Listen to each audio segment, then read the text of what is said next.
8h17 sur Europe 1. L'invité politique d'Europe Matin, votre invité Sonia Mabrouk, c'est l'eurodéputé Jordan Bardella, vice-président du Rassemblement national. Bienvenue à vous et bonjour Jordan Bardella. Bonjour. Qui sont les barbares ? Les barbares, ce sont ceux qui ont lynché à mort Philippe Moglio, ce chauffeur de bus qui a été laissé pour mort à Bayonne parce qu'il a eu le malheur de demander à des passagers de porter leur masque. Ce sont ceux qui ont traîné Axel, cette jeune lyonnaise de 23 ans qui a été traînée sur 800 mètres. Et ce sont tous ceux qui se rendent coupables des violences gratuites qui sont commises toutes les 44 secondes dans notre pays. Ce sont ceux qui ont commis les 900 agressions par jour qu'il y a eu cet été. Et c'est ceux contre qui, malheureusement, le gouvernement ne fait rien parce que la justice ne fait plus peur aujourd'hui. On voit dans l'actualité le gouvernement pinailler, nier sur l'utilisation du terme ensauvagement, alors qu'il y a une réalité qui est celle que nous décrivons et que le gouvernement a peur d'affronter. Et vous, que faites-vous ? Pourquoi les députés RN n'ont pas voté une seule mesure, Jordan Bardella, une seule disposition ces dernières années sur les lois sécuritaires ? Pas une seule, je ne dirais pas cela. Nous en avons voté au Parlement européen, par exemple. Nous avons voté pour le système d'information Schengen qui permet d'améliorer la transmission d'informations, la coopération policière. Maintenant, les projets de loi qui ont été votés par le Parlement, par la majorité d'Emmanuel Macron, parce qu'ils sont totalement inefficaces. Et encore une fois, l'actualité démontre que toutes les mesures sécuritaires qui ont été prises par Emmanuel Macron étaient des mesures de politesse, soit pour les délinquants, pour les criminels ou même pour les terroristes. Mais attendez, je ne comprends pas. Est-ce que vous pouvez nous expliquer comment peut-on dénoncer la barbarie comme vous le faites et ne pas voter une loi renforçant la sécurité et la lutte contre le terrorisme islamiste, les lois qui ont comme été celle prises, d'octobre 2017 par exemple, qui ont été votées ne renforcent pas la sécurité contre le terrorisme islamiste. On parle du projet de loi de Monsieur Collomb. Ce projet de loi, il est totalement inefficace. Il s'agissait de transposer dans le droit commun des dispositifs qui étaient ceux de l'état d'urgence. En réalité, ça affaiblissait consciemment les moyens qu'on donnait à la police et à l'autorité judiciaire. Il s'agissait par exemple de permettre d'assigner à résidence, non pas à résidence un fichier S radicalisé, mais assigné à l'échelle de la commune. Donc il y avait effectivement un certain nombre d'incohérences et puis il n'y avait rien sur le problème de fond. Non mais Jordan, par exemple, nous sommes en ce moment en plein procès des attentats de Charlie Hebdo en mai 2015, puisque vous êtes précis, vos députés votent contre la loi renseignement qui donne plus simplement de moyens à nos services de renseignement. Comment on peut entendre cela aujourd'hui ? Parce que c'est faux, parce que les lois qui ont été votées, n'ont rien changé. Voilà. Quand on apporte plus de moyens à nos services de renseignement, vous ne pouvez pas dire que ce n'est pas efficace. Si, parce qu'il ne faut pas se fier au titre qui est souvent très très joli. On nous dit vous n'avez pas voté le projet de loi antiterrorisme. S'agissait-il de fermer toutes les mosquées radicales, les mosquées salafistes définitivement dans notre pays ? Non. S'agissait-il d'expulser les fichiers S de nationalité étrangère qui sont des gens 241 lieux fermés depuis 2018, dont des lieux de culte, des établissements associatifs, des écoles coraniques. Ça ne va peut-être pas assez vite, mais attendez, ne soyez pas caricatural. Non, mais je ne suis pas caricatural. On ne peut pas dire que les mosquées radicales ont été fermées aujourd'hui dans notre pays. Il y en a un peu plus de 120 dans notre pays. Il y en a une dizaine qui ont été fermées depuis les attentats de Charlie. S'agissait-il de dissoudre les associations salafistes, les associations politico-religieuses comme l'UOF qui prêchent la haine de l'Occident, qui prêchent la haine de la France dans un certain nombre de mosquées ? Non. S'agissait-il de rendre l'armement obligatoire pour les policiers municipaux, par exemple ? Depuis les attentats perpétrés par Mohamed Merah en 2012, aucune disposition, aucune mesure. Aucune votée par vous. Je peux vous répéter ce que je viens de dire, mais en l'occurrence, les dispositifs qui ont été votés ne permettent en rien d'améliorer la situation dans notre pays. Il y a un peu plus de 20 000 fichiers S aujourd'hui pour radicalisation. Il y en a une bonne partie de ceux-là qui sont étrangers. Ont-ils été expulsés vers leur pays d'origine ? Non. Des mesures préventives, comme l'article que nous avions proposé à l'Assemblée nationale, on avait proposé 60 amendements, ils ont tous été refusés. Ça me semblait pourtant être des mesures de bon sens. C'est vrai sur la question de l'immigration aussi. Pardon, mais on nous dit on ne vote pas les mesures qui sont faites en faveur de le contrôle de l'immigration. On parlait de la sécurité, du terrorisme, vous parlez d'immigration. Oui, parce que ça fait écho au projet de M. Darmanin, qui, si vous voulez, cherche à pointer des contradictions dans notre discours, alors qu'il n'y en a pas. M. Darmanin nous dit on prend des mesures sur l'immigration, vous ne les votez pas, c'est faux. Il y a eu en 2019 130 demandes d'asile qui ont été faites dans notre pays. C'est 10 000 de plus que l'année précédente et 20 000 de plus encore que l'année précédente.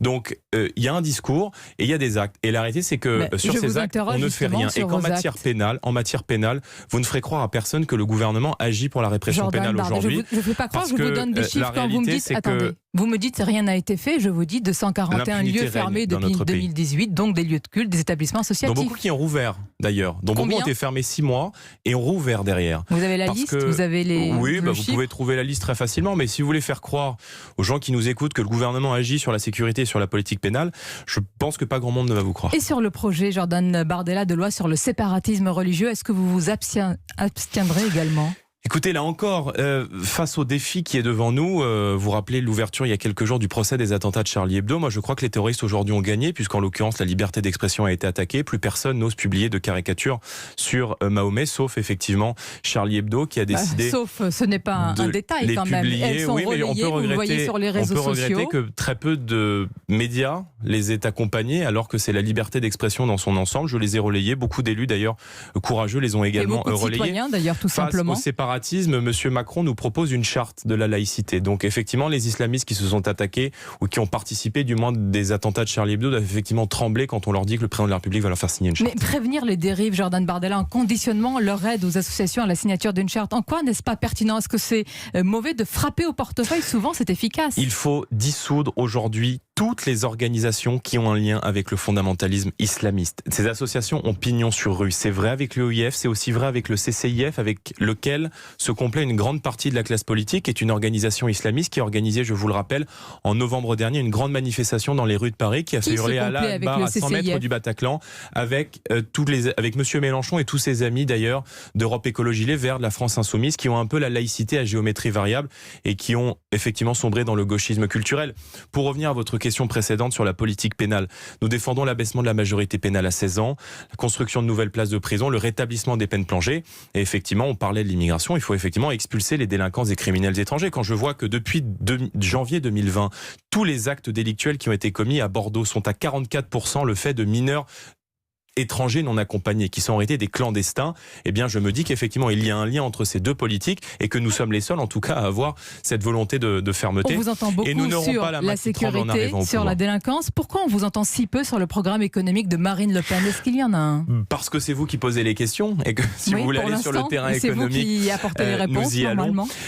Si vous faites écho en tout cas au plan de relance, il fallait évidemment un plan de relance. Maintenant, je pense que ce plan de relance, il est sous-dimensionné. L'Allemagne a mis 200 milliards d'euros sur les TPE-PME. La France s'est contentée de miettes, 3 milliards d'euros pour nos très petites et moyennes entreprises. Il y avait une attente extrêmement forte. En réalité. Il y avait une attente extrêmement forte de la part de nos chefs d'entreprise qui ont été fragilisés durant la crise sanitaire. C'était d'exonérer, en tout cas, de charges sociales sur le second trimestre 2020. Ça n'a pas été fait. Et je crois que c'était une mesure qui aurait rendu service à beaucoup de nos chefs d'entreprise. Dénonce le plan de relance. Elle dénonce en particulier les 40 milliards européens parce qu'il y aurait un donnant-donnant. Exactement. Ça a été avoué par le ministre des Affaires européennes, M. Bonne. Avoué, c'est-à-dire il y a une contrepartie. Ils sont très clairs, c'est-à-dire que sur les 100 milliards d'euros de ce plan de relance, 40 milliards viennent de l'Union européenne. Ce que personne ne dit, c'est que sur les 40 milliards qui nous sont octroyés, il va falloir en rembourser 100 milliards. Donc en gros, on nous donne, il va falloir en rembourser 2 fois plus.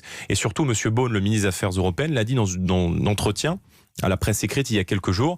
Il a dit que ce prêt de l'Union européenne se fera en contrepartie d'un certain nombre de réformes, et notamment de la réforme des retraites. Non, en réalité, il le dit. Oui, mais la Commission européenne ne l'impose pas. Si, de facto, puisque en réalité que ce soit la réforme, elle ne l'impose pas, que ce soit la réforme de l'assurance chômage. Oui, mais on peut être naïf. La réalité, c'est que la réforme de l'assurance chômage, comme la réforme des retraites, comme une grande partie des lois qui sont votées à l'Assemblée nationale et qui sont, à mon sens, nocives aux intérêts français, sont votées au Parlement européen. Elle n'est pas un peu grosse, toujours la même. Lorsque j'entends le président de la République nous expliquer qu'on va se réinventer, qu'il nous parle maintenant de relocalisation, de souveraineté, et que je vois l'Union européenne qu'il soutient ouvrir de nouvelles négociations pour un traité de libre-échange sur les investissements avec la Chine, je me dis qu'encore une fois, on est en décalage entre ce qui est dit, ce qui est promis aux Français et ce qui est fait dans la réalité. Il est où le contre-plan de relance du Rassemblement national ?